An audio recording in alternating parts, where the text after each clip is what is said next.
एक विचित्र विचार। एक रात अकबर अपने शाही शयनकक्ष में करवटें बदल रहे थे। तभी उनकी नजर कमरे में रखे एक बड़े से आईने पर पड़ी। उन्होंने अपनी मूंछों को ताव दिया और सोचा, मैं दुनिया जीत सकता हूँ तो क्या मैं एक नई कला नहीं सीख सकता। तभी उनके दिमाग में एक बिजली कौंधी। उन्होंने तय किया कि वे जादूगर बनेंगे। हाँ, आपने सही पढ़ा। बादशाह अकबर ने तय किया कि वे शाही दरबार में कबूतर उड़ाएंगे और रुमाल से खरगोश निकालेंगे। लेकिन समस्या यह थी कि बादशाह अगर जादूगर बन जाए तो इज्जत का फलूदा हो जाएगा। इसलिए उन्होंने यह काम गुप्त रूप से करने का फैसला किया। अध्याय 2। गुप्त तहखाना और बीरबल का शक। अगले दिन से अकबर का व्यवहार बदल गया। वे दरबार में जल्दी उठकर चले जाते और दोपहर को गायब हो जाते। बीरबल, जो कि शाही जासूस भी थे, अनौपचारिक रूप से कि छठी इंद्री खतरे की घंटी बजाने लगी। दाल में कुछ काला है, बीरबल ने मुल्ला दो प्याजा से कहा। मुल्ला ने चिढ़कर कहा, बीरबल, हर जगह अपनी नाक मत घुसेड़ो, शायद बादशाह सलामत आराम कर रहे हो। नहीं मुल्ला, कल मैंने उनके कपड़ों से बारूद और खरगोश के चारे की महक आते महसूस की, बीरबल ने गंभीरता से कहा। उधर महल के एक गुप्त तहखाने में, जिसे अब शाही प्रयोगशाला घोषित कर दिया गया था, अकबर एक बंगाली जादूगर, जिसे गुप्त रूप से बुलाया गया था, के साथ अभ्यास कर रहे थे। तो बंगाली बाबू, अकबर ने एक अजीब सा चोगा पहनते हुए कहा, आज हम क्या सीखेंगे? क्या मैं बीरबल को गायब कर सकता हूँ? जादूगर कांपते हुए बोला, हुजूर, बीरबल को गायब करना तो ऊपर वाले के हाथ में भी मुश्किल लगता है। आप फिलहाल अदृश्य होने वाला तेल बनाने पर ध्यान दें। अध्याय 3। अदृश्य तेल का दुर्घटनाग्रस्त प्रयोग। एक हफ्ते बाद अकबर को लगा कि उन्होंने वह फार्मूला खोज लिया है जिससे इंसान अदृश्य गायब हो सकता है। असल में जादूगर ने जान बचाने के लिए उन्हें मेहंदी, सरसों का तेल और कुछ जड़ी बूटियों का एक घोल थमा दिया था और कहा था, इसे लगाकर धूप में खड़े हो जाइए, कोई आपको देख नहीं पाएगा। अकबर बहुत उत्साहित थे। उन्होंने सोचा, आज मैं दरबार में अदृश्य होकर जाऊंगा और देखूंगा कि मेरी पीठ पीछे कौन क्या बातें करता है। बादशाह ने वह गाढ़ा हरे रंग का बदबूदार तेल अपने पूरे शरीर पर मल लिया और सिर्फ अपनी शाही पगड़ी और एक गुलाबी रंग का पाजामा, जो उनकी बेगम जोधाबाई ने गलती से उनके कमरे में रख दिया था, पहनकर तहखाने से बाहर निकले। उन्हें पूरा यकीन था कि वे दिखाई नहीं दे रहे हैं। अध्याय 4। शाही गलियारे में भूचाल। जैसे ही अकबर अपने कमरे से बाहर निकले, पहरेदार की आंखें फटी की फटी रह गईं। उसने देखा एक हरे रंग का आदमी, जिसने गुलाबी पाजामा पहना है और सिर पर हीरे जड़ी पगड़ी है, दबे पाव चल रहा है। पहरेदार मन में, या अल्लाह, यह कोई जिन है या मेरी भांग का नशा। लेकिन शाही अनुशासन के कारण वह अपनी जगह से नहीं हिला, बस कांपता रहा। अकबर मन में, वाह, यह पहरेदार मुझे देख नहीं पा रहा। मेरा प्रयोग सफल रहा, अब दरबार में मजा आएगा। अकबर दबे पाव दीवाने खास की ओर बढ़े। रास्ते में जो भी नौकर या दासी उन्हें देखती, वह चीख मारकर भाग जाती या बेहोश हो जाती। अकबर को लगा कि लोग किसी अदृश्य शक्ति, हवा के कारण डर रहे हैं। उन्हें यह नहीं पता था कि वे हरे दानव लग रहे हैं। अध्याय 5। दरबार में सन्नाटा और बीरबल की परीक्षा। दरबार सजा हुआ था। तानसेन अपना तानपूरा मिला रहे थे, मानसिंह अपनी तलवार की धार देख रहे थे। तभी मुख्य द्वार पर एक अजीब सी आकृति दिखाई दी। पूरा दरबार सन्न रह गया। तानसेन का तार टूट गया। मुल्ला दो प्याजा की पगड़ी गिर गई। अकबर गुलाबी पाजामे और हरे शरीर के साथ सीधे तख्त की ओर बढ़े और जाकर बैठ गए। वे सोच रहे थे कि कोई उन्हें देख नहीं रहा। वे बीरबल के पास जाकर कान लगाकर सुनने की कोशिश करने लगे। बीरबल समझ गए थे कि यह हरे महापुरुष कोई और नहीं बल्कि उनके बादशाह है।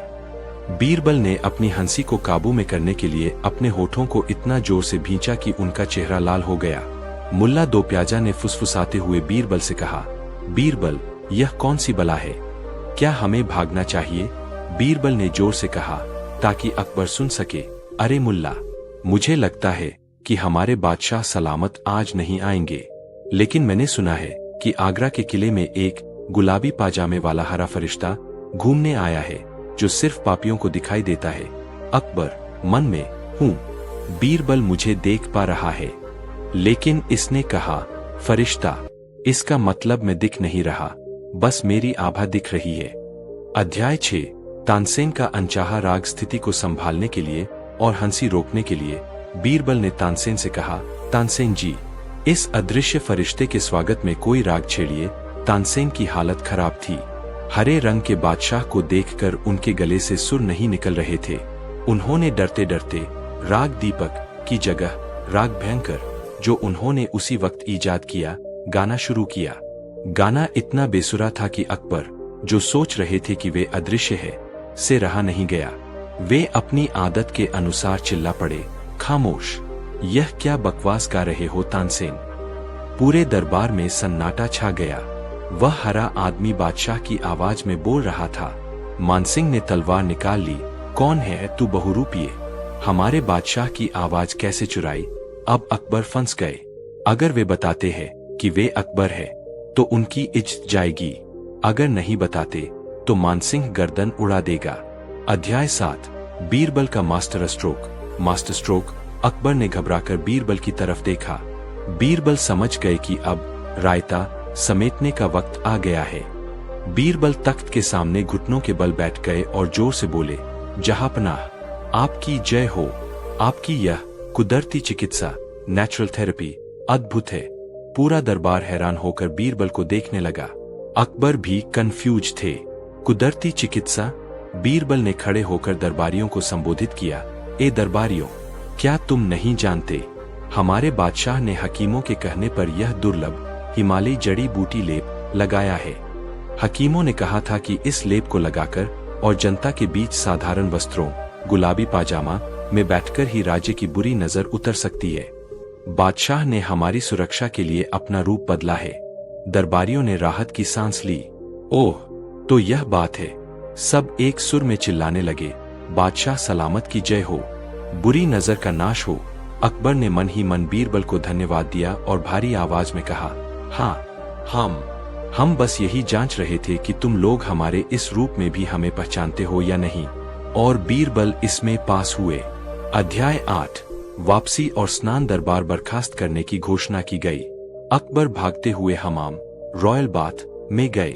लेकिन कहानी अभी खत्म नहीं हुई थी। वह बंगाली जादूगर का तेल साधारण तेल नहीं था, वह पक्के रंग वाला तेल था। शाही हमाम में 10 नौकरों ने मिलकर अकबर को रगड़ा। साबुन खत्म हो गए, लेकिन हरा रंग नहीं छूटा। अगले 3 दिनों तक बादशाह को दरबार में आने के लिए अपने चेहरे पर ढेर सारा पाउडर लगाना पड़ा, जिससे वे हरे की जगह अजीब से सफेद दिखने लगे। अध्याय 9 पाजामे का अंत। उस गुलाबी पाजामे का क्या हुआ? अकबर ने आदेश दिया कि उस पाजामे को जला दिया जाए, लेकिन बीरबल ने उसे चुपके से बचा लिया। सालों बाद जब भी अकबर बीरबल से कोई मुश्किल सवाल पूछते या उन्हें फंसाने की कोशिश करते, तो बीरबल बस धीरे से कह देते, जहांपनाह, क्या आपको वह अदृश्य होने वाला दिन याद है?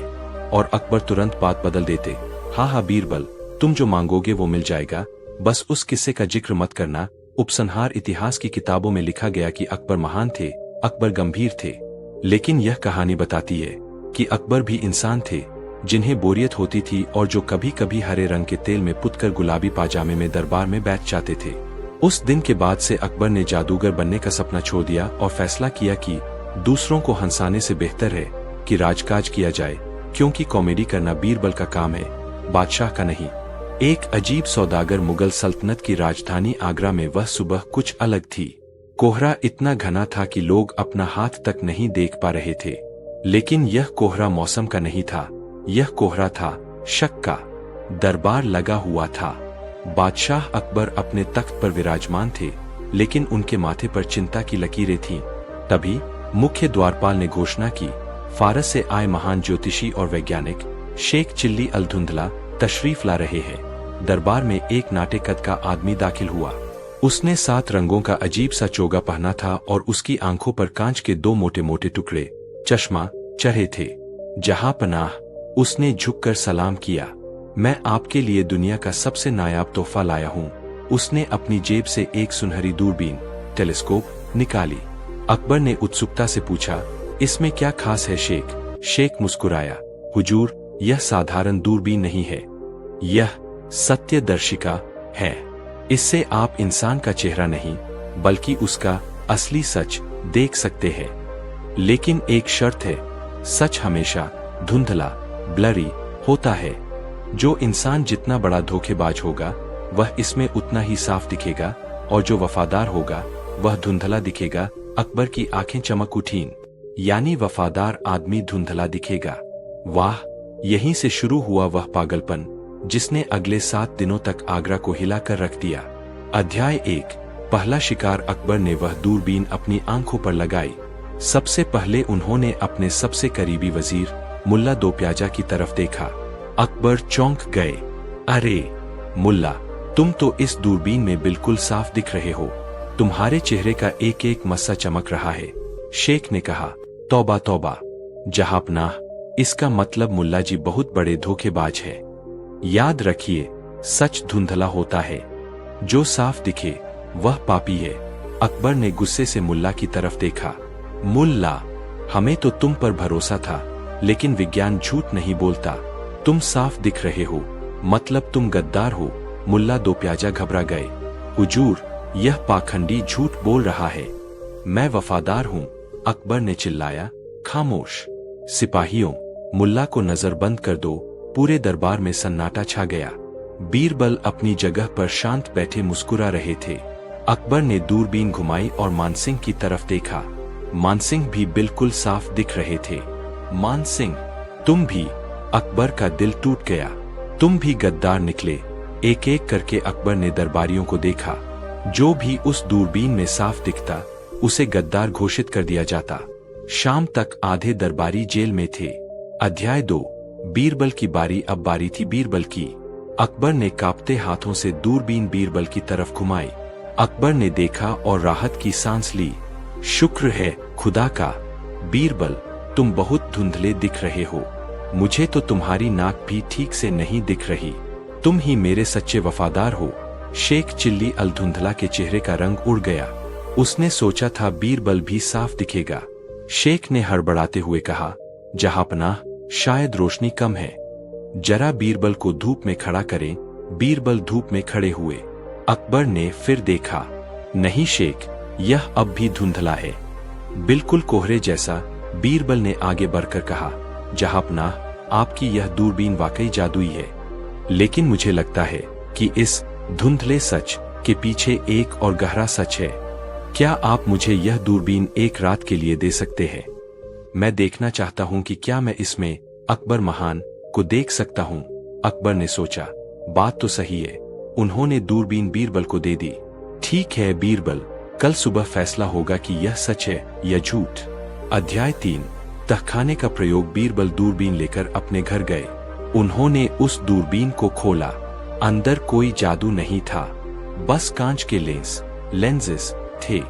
बीरबल ने अपनी बेटी को बुलाया। बेटी, जरा देखो तो इस दूरबीन में क्या खराबी है। बेटी ने देखा और हंस पड़ी। पिताजी, यह तो उल्टी बनी हुई है और इसके कांच पर किसी ने तेल लगा रखा है, लेकिन सिर्फ बीच में। बीरबल समझ गए। शेख ने कांच को इस तरह डिजाइन किया था कि जो व्यक्ति दूर खड़ा हो वह साफ दिखे। फोकस सही था, लेकिन जो व्यक्ति पास खड़ा हो वह धुंधला दिखे। चूंकि बीरबल हमेशा बादशाह के तख्त के सबसे करीब खड़े होते थे, दाहिने हाथ पर, इसलिए वे धुंधले दिख रहे थे और बाकी दरबारी जो दूर बैठते थे वे साफ दिख रहे थे। बीरबल ने सोचा, हम तो यह दूरी का खेल है, वफादारी का नहीं। लेकिन बादशाह को यह बात विज्ञान से नहीं बल्कि एक नाटक से समझानी होगी। अध्याय 4। दरबार में महापरीक्षण। अगले दिन दरबार खचाखच भरा था। मुल्ला दो प्याजा और मानसिंह बेड़ियों में जकड़े हुए खड़े थे। शेख चिल्ली अल धुंधला बहुत खुश था। उसे लगा आज बीरबल का खेल खत्म। बीरबल दरबार में आए। उनके हाथ में वह दूरबीन थी, लेकिन उन्होंने उसके साथ एक बड़ा सा आईना मिरर भी मंगवाया था। बीरबल, जहांपनाह, मैंने इस दूरबीन का राज जान लिया है। यह दूरबीन सिर्फ इंसानों का सच नहीं बल्कि जानवरों का सच भी बताती है। अकबर, क्या मतलब? बीरबल, जहांपनाह, मैंने कल रात इस दूरबीन से आपके अस्तबल के गधे को देखा। वह बहुत साफ दिख रहा था। इसका मतलब गधा धोखेबाज है। और फिर मैंने आपके शाही हाथी को देखा। वह धुंधला दिख रहा था, मतलब हाथी वफादार है। शेख चिल्ली घबराते हुए। हाँ हाँ, बिल्कुल सही, हाथी शाही जानवर है, इसलिए वफादार है।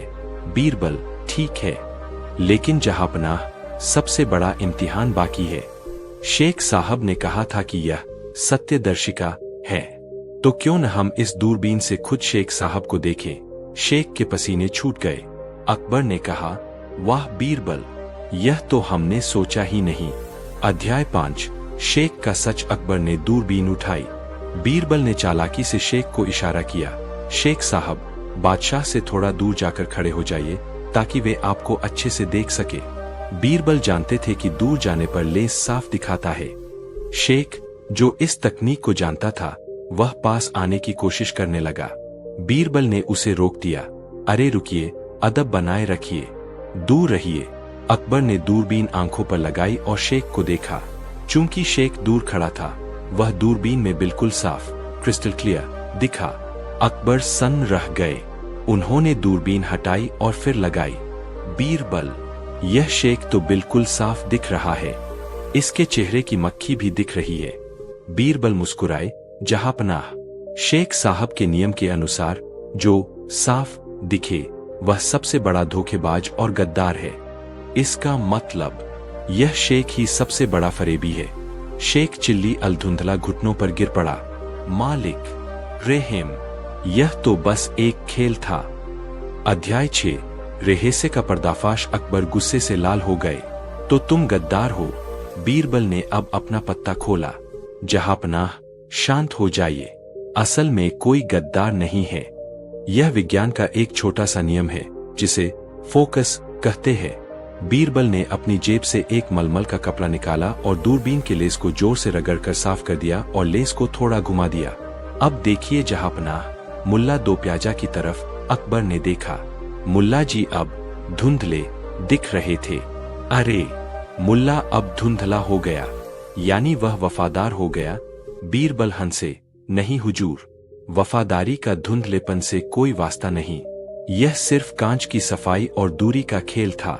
सच न तो धुंधला होता है न साफ, सच तो बस सच होता है, जिसे देखने के लिए दूरबीन की नहीं, पारखी नजर की जरूरत होती है। अध्याय 7, मुल्ला की वापसी और शाही दावत। अकबर को अपनी गलती का एहसास हुआ। उन्होंने तुरंत मुल्ला दो प्याजा और मानसिंह की बेड़ियां खुलवाईं। अकबर अपनी ही बेवकूफी पर हंस पड़े। बीरबल, अगर तुम न होते तो हम आज अपने सारे दोस्तों को दुश्मन बना लेते। शेख चिल्ली अल धुंधला को सजा सुनाने की बारी आई। अकबर ने पूछा, बीरबल, इसे क्या सजा दी जाए? बीरबल ने कहा, जहांपनाह, इसने हमें सिखाया है कि हर चमकती या साफ दिखने वाली चीज सच नहीं होती। इसे सजा के तौर पर शाही बावर्ची खाने में प्याज काटने का काम दे दिया जाए। जब आंखों में आंसू आएंगे तो इसे पूरी दुनिया धुंधली दिखाई देगी। तब इसे अपनी दवा का स्वाद मिलेगा। पूरा दरबार ठहाकों से गूंज उठा। मुल्ला दो प्याजा सबसे ज्यादा खुश थे क्योंकि अब उन्हें प्याज काटने वाला एक सहायक मिल गया था। उपसंहार, कंक्लूजन। उस रात आगरा के किले में एक शानदार दावत हुई। अकबर ने बीरबल से पूछा, बीरबल, एक बात बताओ, जब तुमने दूरबीन से मुझे देखने की बात कही थी तो क्या तुम वाकई मुझे परखना चाहते थे? बीरबल ने गंभीरता से कहा, नहीं जहांपनाह, मैं जानता था कि आप उस दूरबीन में धुंधले ही दिखेंगे। क्यों? अकबर ने पूछा। क्योंकि जहांपनाह, आप मेरे इतने करीब हैं दिल के, और यह दूरबीन करीब की चीजों को धुंधला दिखाती है। जो दिल के पास हो उसे परखने के लिए कांच के टुकड़ों की जरूरत नहीं होती। अकबर ने गले लगाकर बीरबल को अपना कीमती हार तोहफे में दे दिया। और इस तरह धुंधले सच का यह किस्सा इतिहास के पन्नों में दर्ज होते होते रह गया, लेकिन लोगों की यादों में हमेशा के लिए साफ हो गया। वाचाल पंडित का आगमन। मुगल दरबार की शान आज कुछ और ही थी। दीवारों पर मखमली पर्दे लटके थे और हवा में इत्र की खुशबू थी। बादशाह अकबर तख्त पर बैठे थे, लेकिन दरबार का माहौल थोड़ा तनावपूर्ण था। कारण थे दक्षिण से आए एक महाविद्वान, आचार्य वाचाल कंठस्वामी। आचार्य वाचाल को अपनी वाणी पर बहुत घमंड था। उनका दावा था कि वे अपनी बातों से मरे हुए इंसान को भी जिंदा कर सकते हैं और जिंदा इंसान को बातों से ही मार सकते हैं। वे बिना सांस लिए लगातार 3 घंटे तक बोल सकते थे। दरबार में आते ही उन्होंने चुनौती दे दी, जहांपनाह, मैंने सुना है आपके नवरत्नों में बीरबल बहुत हाजिर जवाब है, लेकिन क्या उनमें संयम है? शब्द तो कोई भी बोल सकता है, लेकिन क्या कोई मौन की ताकत जानता है? मैं बीरबल को चुनौती देता हूँ, अकबर ने उत्सुकता से पूछा। कैसी चुनौती आचार्य? आचार्य ने अपनी लंबी दाढ़ी पर हाथ फेरा और कहा, पूरे 7 दिन। बीरबल को 7 दिनों तक अपने मुंह से एक भी शब्द नहीं निकालना है। इस दौरान मैं उन्हें उकसाऊंगा, अपमानित करूंगा और कठिन परिस्थितियां पैदा करूंगा। अगर बीरबल ने एक बार भी उफ भी किया या कुछ बोला तो वे हार जाएंगे और उन्हें अपना वजीर का पद मुझे देना होगा, और अगर वे जीत गए तो मैं हमेशा के लिए मौन धारण कर लूंगा। बीरबल मुस्कुराए। उन्होंने बिना कुछ बोले बस अपनी गर्दन झुकाकर चुनौती स्वीकार कर ली। अध्याय 1। पहला दिन। उकसावे की शुरुआत। अगले दिन दरबार लगा। बीरबल अपनी जगह पर बैठे थे, लेकिन आज उनके चेहरे पर एक अजीब सी शांति थी। उन्होंने एक तख्ती गले में लटका रखी थी जिस पर लिखा था, मौन व्रत। आचार्य वाचाल ने अपना खेल शुरू किया। वे बीरबल के पास गए और जोर जोर से हंसने लगे। देखो दरबारियों, यह है तुम्हारा चतुर बीरबल। आज इसकी अक्ल पर ताला लग गया है। यह तो गूंगा हो गया है। मुझे लगता है इसके दिमाग में भूसा भरा है, जो मुंह खोलते ही उड़ जाएगा, इसलिए मुंह बंद रखा है। दरबारी हंसे। मुल्ला दो प्याजा को भी मजा आ रहा था, लेकिन बीरबल शांत बैठे रहे। उन्होंने बस अपनी आंखों से मुस्कुराकर आचार्य को ऐसे देखा जैसे कोई बड़े बुजुर्ग किसी नासमझ बच्चे को देखते हैं। यह नजर आचार्य को चुभ गई। अकबर ने जानबूझकर बीरबल से पूछा, बीरबल, क्या तुम बता सकते हो कि आज हमारे साम्राज्य की सबसे बड़ी समस्या क्या है? यह एक चाल था। अगर बीरबल बोलते तो हार जाते। बीरबल अपनी जगह से उठे। वे धीरे धीरे चलकर आचार्य वाचाल के पास गए और आचार्य के खुले हुए मुंह की तरफ उंगली से इशारा कर दिया। अकबर जोर से हंसे। वाह, बीरबल कह रहे हैं कि साम्राज्य की सबसे बड़ी समस्या बड़बोले लोग हैं। बीरबल ने सिर हिलाया। आचार्य का चेहरा लाल हो गया। अध्याय 2।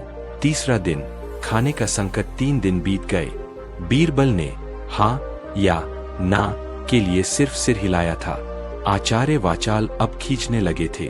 उन्होंने सोचा, दरबार में तो यह बच निकलता है, इसे शाही भोज डिनर में फंसाऊंगा। रात को शाही दावत थी। आचार्य ने बावर्ची को रिश्वत देकर बीरबल की थाली में बेहद तीखी मिर्च वाली सब्जी परोसवा दी। योजना यह थी कि तीखा लगते ही बीरबल के मुंह से सीसी या पानी शब्द निकलेगा। बीरबल ने पहला निवाला खाया। आग लग गई। मुंह जलने लगा। आचार्य वाचाल टकटकी लगाए देख रहे थे। अब बोलेगा, अब चीखेगा। बीरबल ने शांति से पानी का गिलास उठाया, लेकिन उन्होंने उसे पिया नहीं। उन्होंने पास खड़े सेवक के हाथ से एक गुड़ की डली उठाई और उसे शांति से चबाया। फिर उन्होंने आचार्य की तरफ देखा और आंख मारी।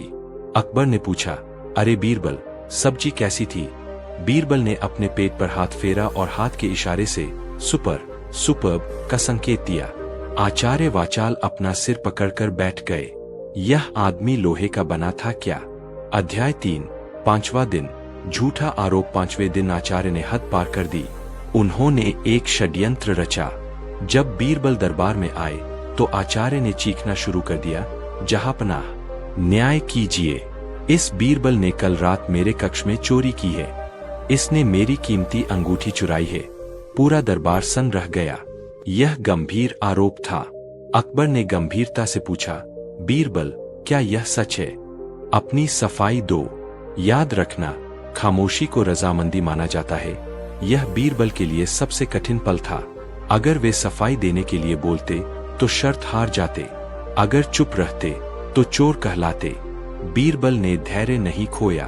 वे आचार्य के पास गए। उन्होंने आचार्य के उस हाथ को पकड़ा जिसे वे हवा में लहरा रहे थे। बीरबल ने आचार्य की दाढ़ी के अंदर हाथ डाला और वहां से वह चोरी हुई अंगूठी निकालकर सबके सामने रख दी। असल में बीरबल ने आते ही देख लिया था कि आचार्य बार बार अपनी दाढ़ी खुजला रहे हैं और कुछ छिपाने की कोशिश कर रहे हैं। बीरबल की जासूसी नजरों ने भांप लिया था कि अंगूठी दाढ़ी में ही है। अकबर ने तालियां बजाईं। कमाल कर दिया। बिना बोले ही चोर को पकड़ लिया और खुद को बेगुनाह साबित कर दिया। अध्याय 4। छठा दिन। विदेशी मेहमान और संकट छठे दिन एक अनहोनी हो गई। फारस के बादशाह का एक विशेष दूत आगरा आया। समस्या यह थी कि वह दूत न हिंदी समझता था न फारसी। वह एक अजीब सी आदिवासी भाषा बोलता था। अकबर परेशान थे, इसकी बात कौन समझेगा। आचार्य वाचाल आगे आए। मैं समझूंगा जहांपनाह, मैं विद्वान हूँ। आचार्य ने उस दूत से बात करने की कोशिश की, लेकिन दूत को आचार्य की ऊंची आवाज और बड़बड़ाना पसंद नहीं आया। दूत गुस्से में तलवार निकालने लगा। उसे लगा आचार्य उसे गाली दे रहे हैं। माहौल तनावपूर्ण हो गया। युद्ध की स्थिति बन गई। अकबर चिल्लाए, कोई रोको इसे। तभी बीरबल आगे आए। उन्होंने आचार्य को धक्का देकर पीछे किया। बीरबल ने दूत की आंखों में देखा और एक शांत मुस्कान दी। फिर बीरबल ने अपनी जेब से एक सफेद कबूतर, जो वे जादूगर वाले प्रयोग से लाए थे, निकाला और हवा में उड़ा दिया। दूत की आंखें चमक उठीं। उसने अपनी तलवार वापस रख ली। उसने अपनी जेब से एक जैतून की टहनी, ऑलिव ब्रांच, निकाली और बीरबल को दी। दोनों ने एक दूसरे को गले लगाया। अकबर हैरान थे, यह क्या हुआ। अनुवादकों ने बाद में बताया कि उस कबीले में कबूतर उड़ाना शांति और मित्रता का प्रतीक था। बीरबल की खामोशी और समझदारी ने एक युद्ध रोक दिया था, जबकि आचार्य की वाणी ने युद्ध लगभग शुरू करवा दिया था। अध्याय 5, 7वां दिन। अंतिम परीक्षा 7वें दिन की शाम आ गई। अब बस सूरज ढलने में कुछ ही पल बाकी थे। आचार्य वाचाल हार मान चुके थे। वे पसीने से तरबतर थे, लेकिन उनके पास एक आखिरी चाल थी। जैसे ही सूरज डूबने वाला था, आचार्य ने बीरबल की सबसे दुखती रग पर हाथ रखा। उन्होंने कहा, बादशाह, यह बीरबल तो जीत गया, लेकिन मुझे दया आती है। मैंने सुना है कि बीरबल असल में बहरा हो गया है, इसीलिए वह बोल नहीं रहा, और जो बहरा है वह वजीर बनने लायक नहीं। अकबर ने चौंकाते हुए कहा, क्या बीरबल, क्या तुम बहरे हो गए हो। यह एक मनोवैज्ञानिक चाल था। इंसान अपनी क्षमता पर शक किए जाने पर तुरंत प्रतिक्रिया देता है। बीरबल के होंठ फड़फड़ाए। आचार्य खुश हो गए। हाँ, बोलो बोलो। सूरज की आखिरी किरण क्षितिज पर थी। बीरबल ने अपनी जेब से एक कागज निकाला और उस पर कुछ लिखा। उन्होंने वह कागज अकबर को दे दिया। तभी नगाड़ा बजा। धूम। सूरज डूब गया। 7 दिन पूरे हुए। अध्याय 6। चुप्पी टूटी और रेहे से खुला। जैसे ही नगाड़ा बजा, बीरबल ने एक गहरी सांस ली। जहां पनाह, पानी, यह 7 दिनों में उनका पहला शब्द था। अकबर ने हंसते हुए उन्हें पानी दिया। बीरबल, तुमने तो कमाल कर दिया, लेकिन उस कागज में क्या लिखा था। बीरबल ने कहा, जहांपनाह, मैंने उस कागज पर लिखा था, मैं बहरा नहीं हूँ, लेकिन पिछले 7 दिनों में मैंने यह सीखा है कि दुनिया में 90% समस्याएं बहरे बनकर ही सुलझाई जा सकती है, खासकर जब सामने वाला मूर्ख हो। पूरा दरबार ठहाकों से गूंज उठा। आचार्य वाचाल का चेहरा देखने लायक था। अकबर ने पूछा, लेकिन बीरबल, तुम्हें इतनी चुप्पी साधने में मुश्किल नहीं हुई। बीरबल ने गंभीरता से जवाब दिया, जहांपनाह, यह मेरी जिंदगी का सबसे खूबसूरत हफ्ता था। जब मैं चुप था तो मैंने देखा कि एक दरबारी झूठ बोलते समय अपनी पलकें झपकाते हैं। 2 मुल्ला 2 प्याजा मेरी कुर्सी को रिलिंग से घूरते हैं। 3 और आचार्य वाचाल के पास क्या नहीं, सिर्फ शब्दों का शोर है। बीरबल ने आचार्य की ओर मुड़कर कहा, आचार्य जी, घड़ा अगर आधा भरा हो तो छालकता ज्यादा है। आपने शब्दों को हथियार बनाया, मैंने खामोशी को ढाल बनाया। और याद रखिए, शोर से आप सिर्फ ध्यान खींच सकते हैं, लेकिन खामोशी से आप सम्मान कमाते हैं। उपसंहार। आचार्य का पश्चाताप। आचार्य वाचाल कंठस्वामी अपनी शर्त के अनुसार हार गए थे। नियम के मुताबिक उन्हें अब जीवन भर मौन रहना था, लेकिन बीरबल ने अपना बड़ा दिल दिखाया। जहांपनाह, बीरबल ने कहा, आचार्य को मौन रहने की सजा मत दीजिए। एक गायक से उसका गला छीनना पाप है। बस इन्हें इतना आदेश दीजिए कि ये दिन में उतना ही बोले जितना जरूरी हो। आचार्य बीरबल के चरणों में गिर पड़े। बीरबल, तुम सिर्फ बुद्धिमान नहीं, महान भी हो। आज मेरी वाणी हार गई और तुम्हारी चुप्पी जीत गई। अकबर ने बीरबल को गले लगाया और कहा, बीरबल, आज तुमने हमें सिखाया कि एक शब्द भी बोले बिना अनकही बात कैसे कही जाती है। तुम वाकई अनमोल हो। उस दिन के बाद से आचार्य वाचाल कम बोलते थे, लेकिन जब भी बोलते थे पते की बात बोलते थे। और बीरबल तो बीरबल थे। अगले ही दिन से उन्होंने अपनी हाजिर जवाबी फिर शुरू कर दी, क्योंकि 7 दिन की चुप्पी का कोटा जो पूरा करना था। तर्कों का तूफान मुगल सल्तनत में उस साल गर्मियों की दोपहरें बेहद लंबी और उबाऊ थीं, लेकिन दरबार की शांति तब भंग हुई जब दक्षिण भारत के एक महाविद्वान महापंडित कुतर्क शास्त्री का आगमन हुआ। पंडित कुतर्क शास्त्री कोई साधारण विद्वान नहीं थे, वे न्यायिक लॉजिशियन थे। उनका दावा था कि वे अपनी बातों के जाल से दिन को रात और रात को दिन साबित कर सकते हैं। वे अपने साथ 50 शिष्यों की टोली लेकर चलते थे जो हर बात पर वाह वाह करते थे। दरबार में प्रवेश करते ही उन्होंने सीधे बादशाह अकबर को नहीं बल्कि उनके नवरत्नों को चुनौती दी। सुना है यहाँ बुद्धि का बोलबाला है, क्या कोई है जो मेरे तर्कशास्त्र लॉजिक के सामने टिक सके? अगर मैं जीता तो आगरा का आधा खजाना मेरा, और अगर मैं हारा तो मैं अपनी शिखा चोटी कटवाकर गुलाम बन जाऊंगा। अकबर को चुनौती पसंद आई, लेकिन समस्या यह थी कि कुतर्क शास्त्री ने पहले ही दिन मुल्ला दोप्याजा और राजा टोडरमल को अपनी बातों में फंसाकर हरा दिया था। अध्याय 1 अजीबोगरीब मुकदमा। तीसरे दिन पंडित जी ने एक ऐसा मुकदमा पेश किया जिसने अकबर की रातों की नींद हराम कर दी। पंडित ने दरबार में एक खाली कांच का जार ग्लास जार रखा और बोले, जहांपनाह, मैं इस जार का मालिक हूँ और मेरा दावा है कि इस जार के अंदर एक अदृश्य महल है। चूंकि यह महल कीमती है, इसलिए मैं चाहता हूं कि बादशाह अकबर इसे खरीदे। इसकी कीमत है 10 लाख सोने की मोहरें। अकबर झुंझला गए। पंडित जी, यह जार खाली है, इसमें हवा के सिवा कुछ नहीं। पंडित कुतर्क शास्त्री मुस्कुराए। यही तो तर्क की कमी है राजन। आप कैसे साबित करेंगे कि इसमें महल नहीं है? क्या आप हवा को देख सकते हैं? नहीं, लेकिन हवा है। वैसे ही इसमें मेरा महल है जो अदृश्य विद्या से बनाया गया है। अगर आप साबित नहीं कर सकते कि महल नहीं है, तो तर्कशास्त्र के नियम लॉ ऑफ लॉजिक के अनुसार आपको मानना पड़ेगा कि महल है और कीमत चुकानी होगी। यह एक फंसाने वाला तर्क था। नास्ती नॉन एग्जिस्टेंस को सिद्ध करना असंभव होता है। दरबारी सन्न रह गए। अगर बादशाह मना करते तो वे अज्ञानी कहलाते, अगर मानते तो खजाना खाली हो जाता। अध्याय 2 बीरबल की एंट्री। सभी की निगाहें बीरबल पर टिक गईं। बीरबल, जो अब तक कोने में बैठकर पान चबा रहे थे, धीरे से उठे। जहांपनाह, पंडित जी का तर्क बहुत गहरा है। मुझे लगता है हमें इनके इस अदृश्य महल का सम्मान करना चाहिए। अकबर ने बीरबल को घूर कर देखा। बीरबल, तुम भी पागल हो गए हो? बीरबल ने आंख मारी। हुजूर, बस देखते जाइए।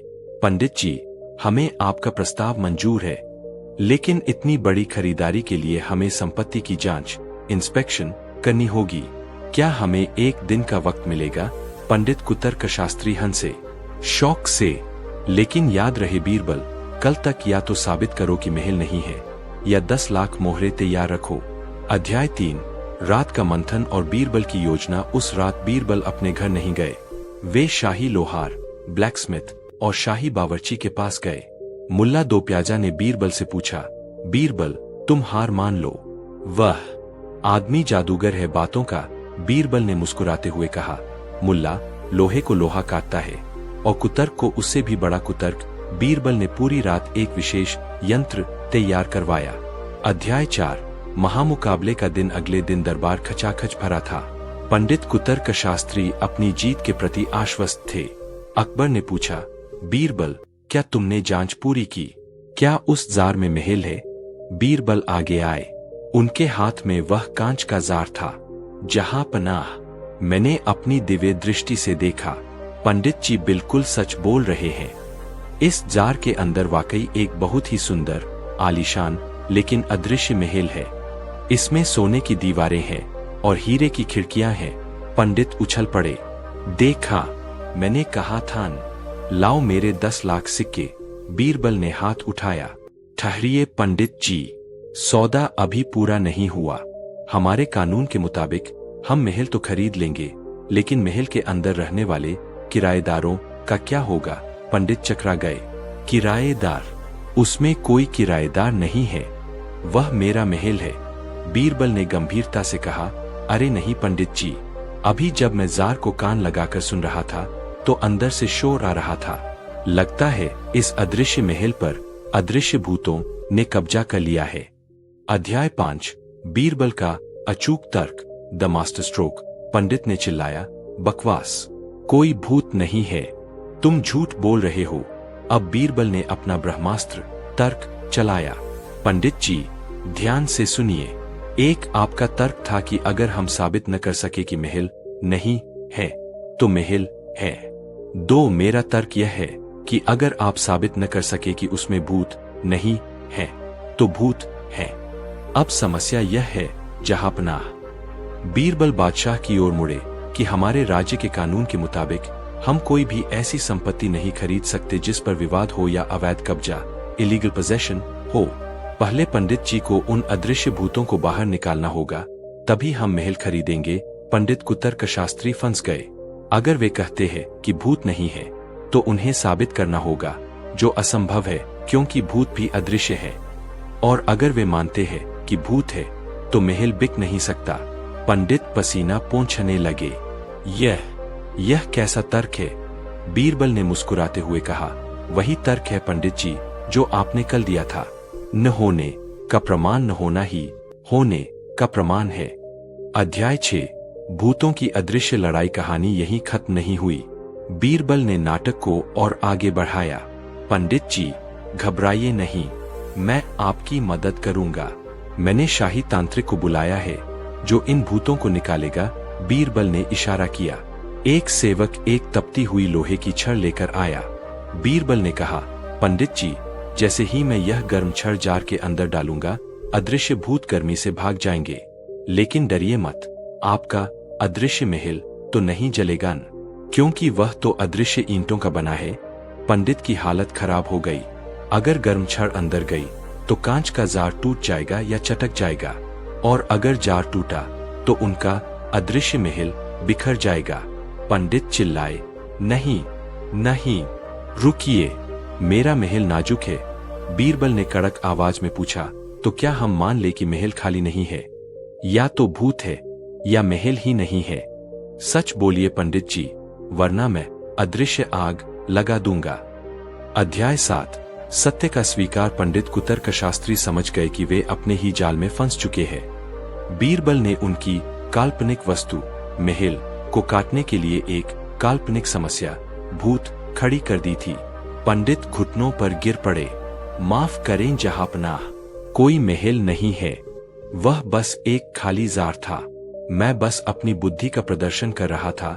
पूरा दरबार ठहाकों से गूंज उठा। अकबर ने हंसते हुए कहा, मान गए बीरबल, तुमने हवा के महल को हवा के भूतों से ही ध्वस्त कर दिया। अध्याय 8। दंड और उपहार। शर्त के मुताबिक पंडित को अपनी शिखा कटवानी थी। नाई कैंची लेकर तैयार खड़ा था। पंडित कांप रहे थे। तभी बीरबल ने नाई को रोका। जहांपनाह, एक विद्वान की शोभा उसकी शिखा से नहीं, उसकी शिक्षा से होती है।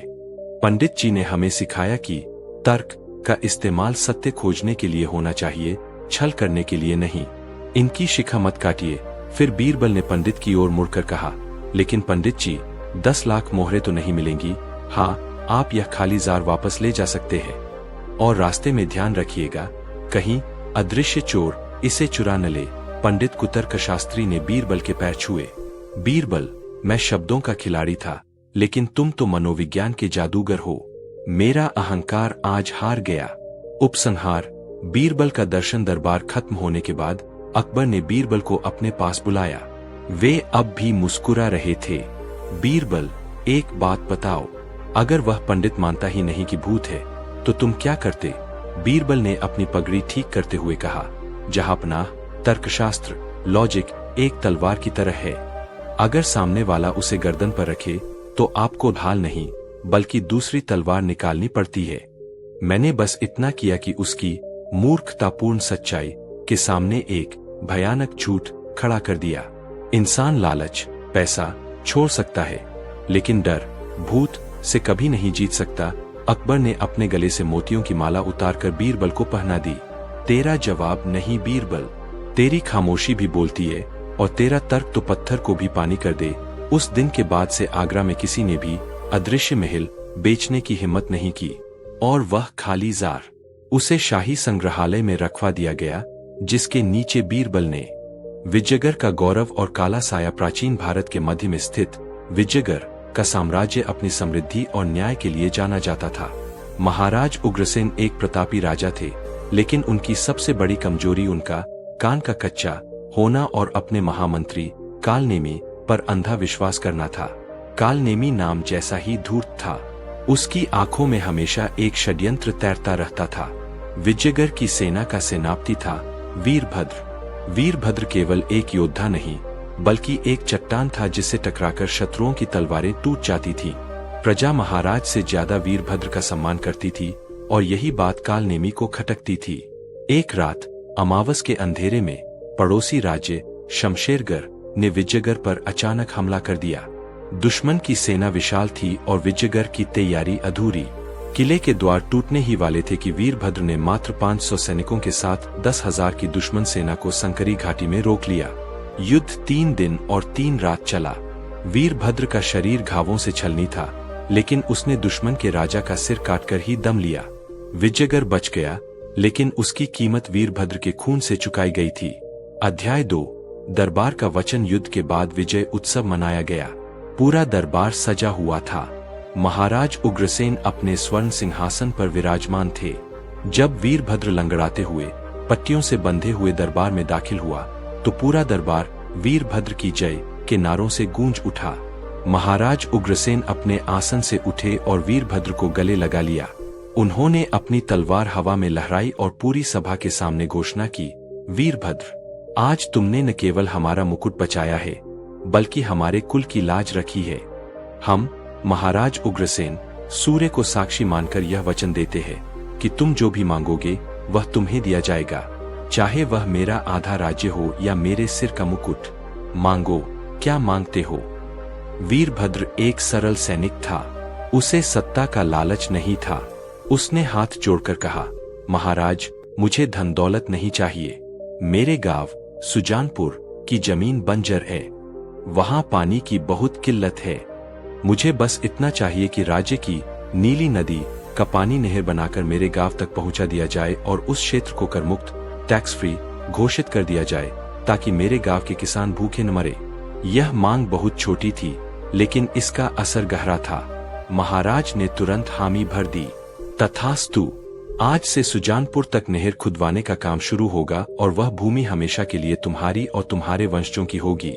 दरबार तालियों से गूंज उठा, लेकिन कोने में खड़े महामंत्री कालनेमी के चेहरे पर एक कुटिल मुस्कान थी। उसे वीरभद्र को गिराने का मौका मिल गया था। अध्याय 3 षड्यंत्र के बीच। कालनेमी जानता था कि नीली नदी के रास्ते में एक पुरानी पहाड़ी पड़ती है, जिसे नागटेकरी कहा जाता था। शाही ज्योतिषियों और खजाने के नक्शों के अनुसार उस पहाड़ी के नीचे बेशकीमती हीरों की खदान थी, जिसका पता केवल कालनेमी को था। अगर नहर वहां से निकलती तो खदान का राज खुल जाता और कालनेमी का भविष्य में उस खजाने को हड़पने का सपना टूट जाता। उसने महाराज के कानों में जहर घोलना शुरू किया। एक रात कालनेमी महाराज के कक्ष में गया। उसने घबराते हुए कहा, महाराज, अनर्थ हो गया। गुप्तचरों ने खबर दी है कि वीरभद्र जिस नहर की मांग कर रहा है वह असल में एक बहाना है। महाराज चौंके, कैसा बहाना? कालनेमी ने अपनी चाल चली। महाराज, सुजानपुर की सीमा पड़ोसी दुश्मन राज्य से मिलती है।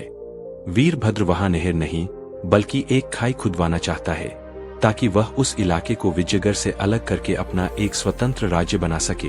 वह प्रजा में लोकप्रिय है ही, अब वह आपके खिलाफ विद्रोह करने की योजना बना रहा है। वह पानी के बहाने राज्य की सुरक्षा दीवारों को कमजोर करना चाहता है।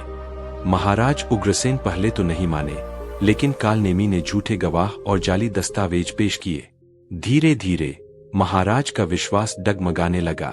वीरभद्र की बढ़ती लोकप्रियता अब उन्हें खटकने लगी थी। अध्याय 4 वादा खिलाफी। The broken promise. नहर का काम शुरू होने का दिन आया। वीरभद्र दरबार में पहुंचा, यह उम्मीद लेकर कि महाराज भूमि पूजन की आज्ञा देंगे। लेकिन दरबार का माहौल बदला हुआ था। सैनिक नंगी तलवारें लिए खड़े थे। वीरभद्र ने झुककर प्रणाम किया। महाराज, नहर खुदाई के लिए मजदूर तैयार है, बस आपकी आज्ञा चाहिए।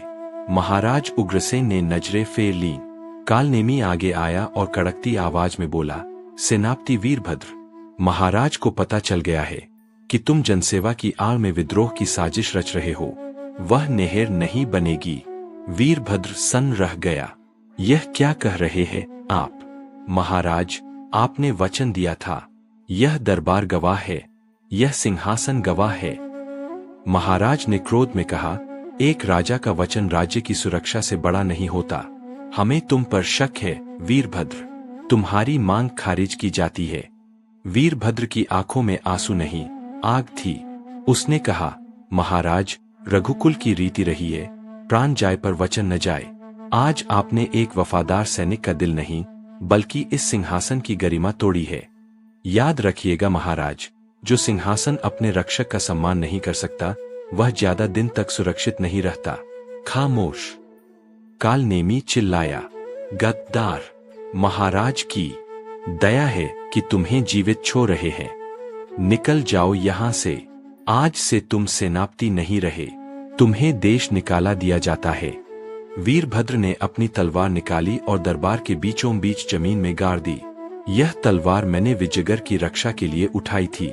आज इसे यहीं छोड़ रहा हूं, लेकिन मेरा श्राप है, जब तक इस दरबार में न्याय वापस नहीं आएगा, यह राज्य पानी की एक एक बूंद के लिए तरसेगा।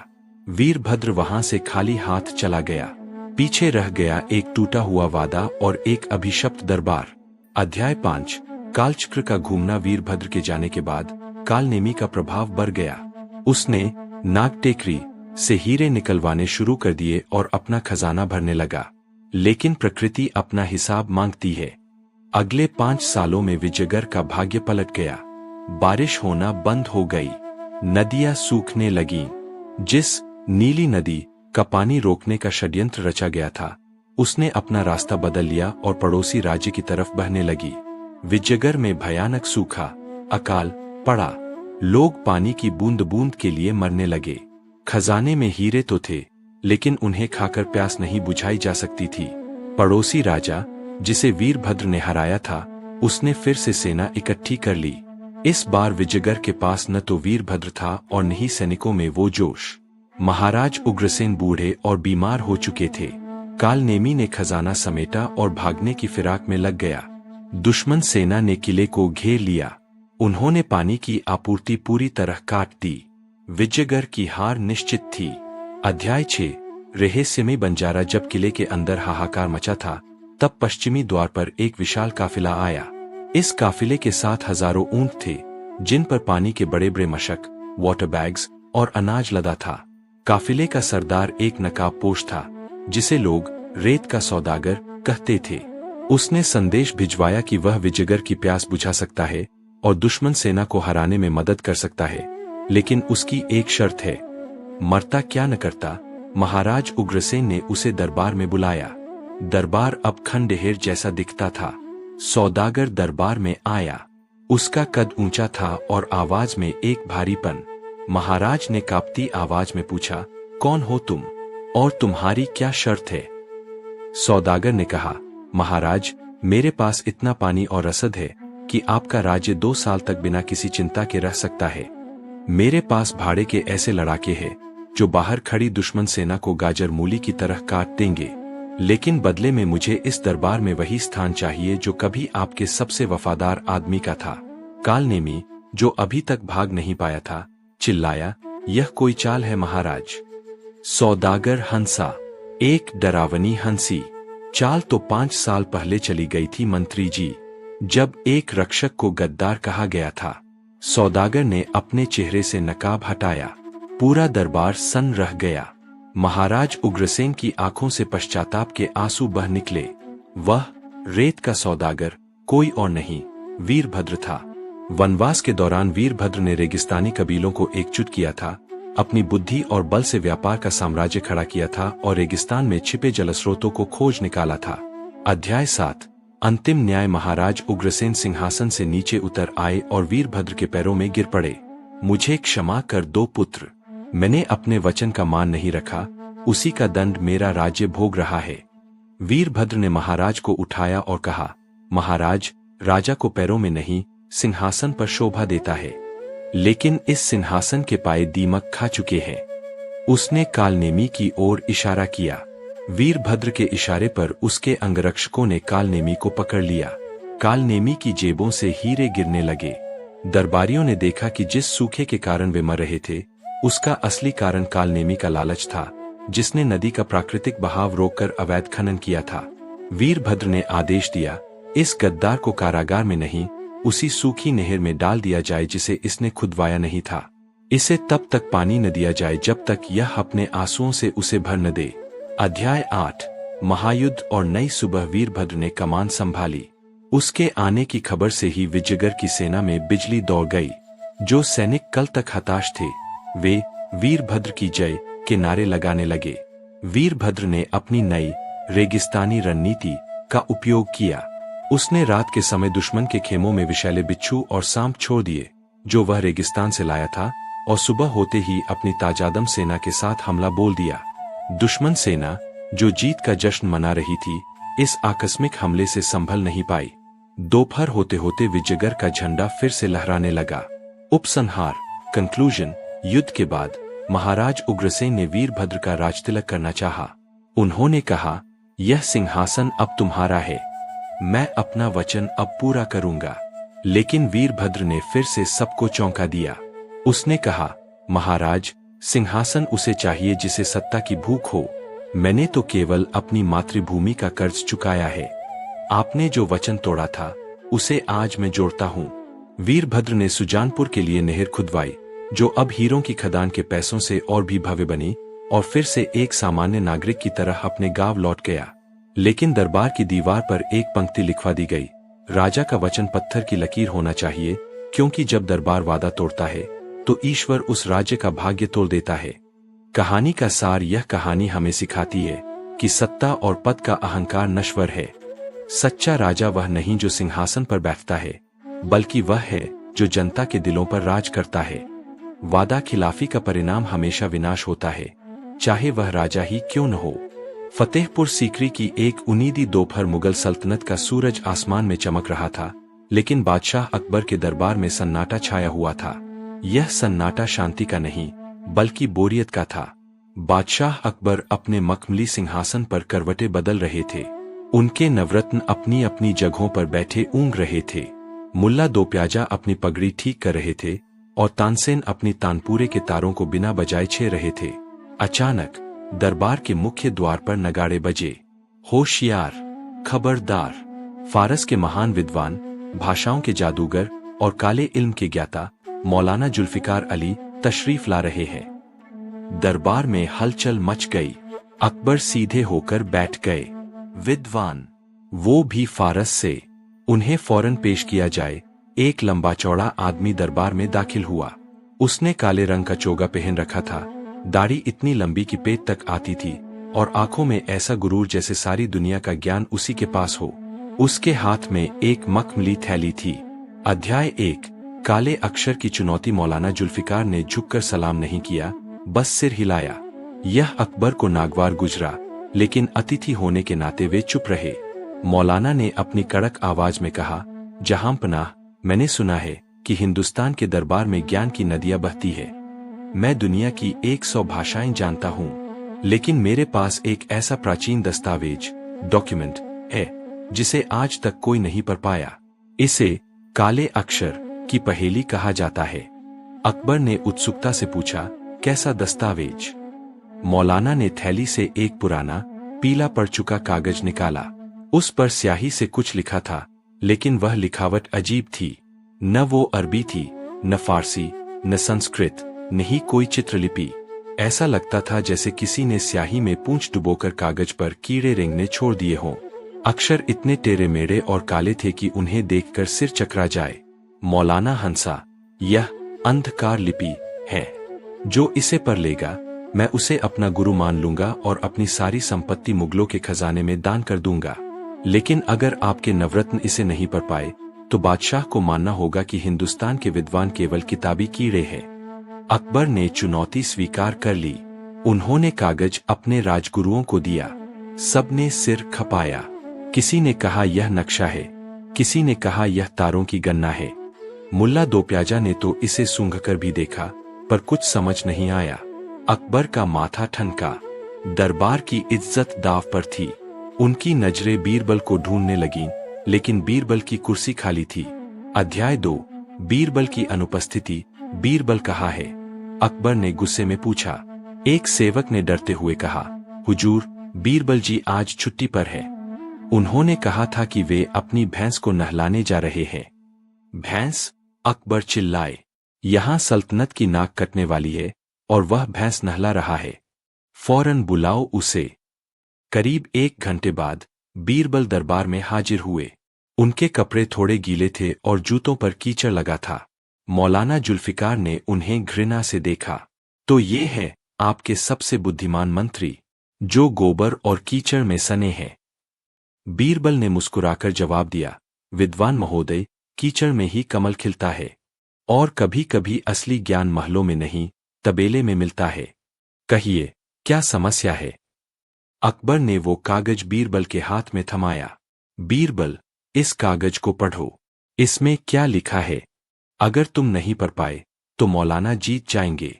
बीरबल ने कागज को हाथ में लिया, उसे सीधा पकड़ा, फिर उल्टा किया, फिर उसे रोशनी की तरफ करके देखा, फिर उसे कान के पास ले जाकर हिलाया। पूरा दरबार सांस रोके देख रहा था। बीरबल के चेहरे पर एक गंभीर मुस्कान आ गई। जहांपनाह, यह लिपि तो बहुत ही दुर्लभ है। इसे पढ़ना हर किसी के बस की बात नहीं। इसे पढ़ने के लिए एक खास नजर चाहिए, जो इंसानों के पास कम ही होती है। मौलाना खुश हो गया। हाँ हाँ, हार मान लो बीरबल, यह लिपि कोई नहीं पढ़ सकता। बीरबल ने कहा, मौलाना साहब, मैंने यह नहीं कहा कि मैं नहीं पढ़ सकता। मैंने कहा कि इसे पढ़ने के लिए इंसानी नजर काफी नहीं है। मुझे इस लिपि का अनुवाद करने के लिए अपने एक पुराने मित्र की मदद लेनी होगी। मुझे 1 दिन का समय चाहिए। अध्याय 3। बीरबल और उसकी भैंस। अगली सुबह दरबार खचाखच भरा हुआ था। शहर के लोग भी यह तदीखने आए थे कि बीरबल उस काले कागज को कैसे पढ़ेंगे। मौलाना जुल्फिकार अपनी जीत को लेकर आश्वस्त थे। तभी दरबार के द्वार पर एक अजीब आवाज आई। रंभा। रंभा, भैंस के रंभाने की आवाज। दरबारी हैरान रह गए। बीरबल एक मोटी, काली और तगड़ी भैंस को रस्सी से खींचते हुए दरबार के अंदर ला रहे थे। भैंस के गले में फूलों की माला थी और सींगों पर तेल लगा हुआ था। अकबर ने माथा पीट लिया। बीरबल, यह क्या तमाशा है? हमने तुम्हें जवाब लाने को कहा था, तुम भैंस ले आए। बीरबल ने बड़ी विनम्रता से कहा, गुस्ताखी माफ जहांपनाह। जैसा कि मैंने कल कहा था, इस लिपि को पढ़ना इंसानों के बस की बात नहीं। हमारे बुजुर्ग कह गए हैं, काला अक्षर भैंस बराबर, यानी काले अक्षरों की असली पहचान केवल भैंस को ही होती है। यह मेरी विदुषी भैंस सुंदरी है। यह उस लिपि की विशेषज्ञ है। मौलाना गुस्से से लाल हो गया। यह मेरा अपमान है। तुम एक जानवर से मेरी विद्वता की तुलना कर रहे हो। बीरबल ने कहा, नतीजे का इंतजार करे मौलाना। अगर सुंदरी ने इसे नहीं पढ़ा तो मेरा सिर और आपकी तलवार। अध्याय 4। सुंदरी का अनुवाद। बीरबल ने वह रहस्यमय कागज निकाला और भैंस के मुंह के सामने कर दिया। पूरा दरबार सन्न था। भैंस ने कागज को सूंघा। उसकी बड़ी बड़ी काली आंखों ने उन टेढ़े मेढ़े अक्षरों को देखा। अचानक भैंस ने जोर से अपनी जीभ निकाली और कागज को चाटने लगी। फिर उसने एक जोर की आवाज निकाली, भाव, ओम, और सिर को दाएं बाएं हिलाया। बीरबल ने ऐसे सिर हिलाया जैसे वो भैंस की बात समझ रहे हों। अच्छा, ओहो, यह बात है। बीरबल भैंस से बातें करने लगे। अकबर ने झुंझलाकर पूछा, बीरबल, पहेलियां मत बुझाओ, बताओ इसने क्या कहा। बीरबल ने गंभीर चेहरा बनाया और मौलाना की तरफ मुड़े। महाराज, मेरी भैंस सुंदरी ने इस प्राचीन लिपि का अनुवाद कर दिया है। इसने बताया कि यह कोई साधारण पत्र नहीं है। यह असल में मौलाना जुल्फिकार के बचपन के गुरु द्वारा लिखा गया एक शिकायती पत्र है। मौलाना घबरा गया। क्या बकवास है?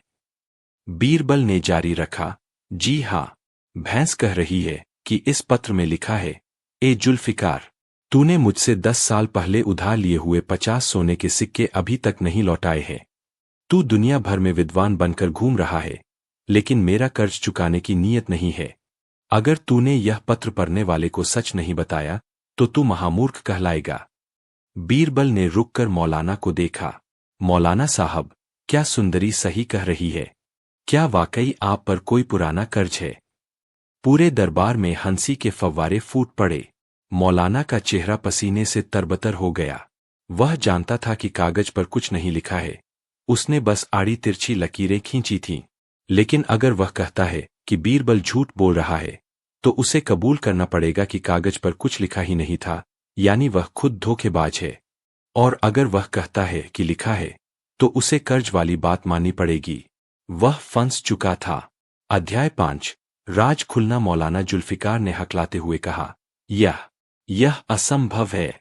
जानवर कैसे पढ़ सकता है? बीरबल ने तुरंत पैंतरा बदला। उसने भैंस के सामने फिर से कागज किया। भैंस को शायद भूख लगी थी, उसने एक ही बार में कागज को मुंह में लिया और चबा गई। बीरबल ने घबराते हुए नाटक किया, अरे सुंदरी, यह क्या किया? फिर वह बादशाह की तरफ पलटा। माफ कीजिएगा महाराज। सुंदरी को गुस्सा आ गया। उसने कहा कि ऐसे बेईमान आदमी का पत्र वह अपने पेट में ही रखना बेहतर समझती है, ताकि इसका राज बाहर न जाए। अब अकबर को भी माजरा समझ आ गया था। उन्होंने कड़क कर मौलाना से पूछा, मौलाना, सच बताओ, उस कागज पर क्या लिखा था? अब तो सबूत भी भैंस के पेट में है। अगर तुम सच नहीं बताओगे, तो हम बीरबल की भैंस की बात को ही सच मानेंगे कि तुम एक कर्जदार और भगोड़े हो। मौलाना जुल्फिकार घुटनों पर गिर पड़ा। माफ कर दें जहां पनाह, उस कागज पर कुछ नहीं लिखा था। मैंने बस स्याही से लकीरें खींच दी थीं। मैं बस अपनी विद्वता का धाक जमाना चाहता था और इनाम पाना चाहता था। मुझे लगा कोई इसे पढ़ नहीं पाएगा तो सब मेरी श्रेष्ठता मान लेंगे। अध्याय 6 अकबर का न्याय और बीरबल की सीख। अकबर अपनी हंसी नहीं रोक पाए। उन्होंने बीरबल की पीठ थपथपाई। वाह बीरबल, तुमने काला अक्षर भैंस बराबर मुहावरे को सच कर दिखाया। तुमने न सिर्फ इसका झूठ पकड़ा, बल्कि इसे अपनी ही जाल में फंसा दिया। अकबर ने मौलाना को आदेश दिया, चूंकि तुमने हमारे दरबार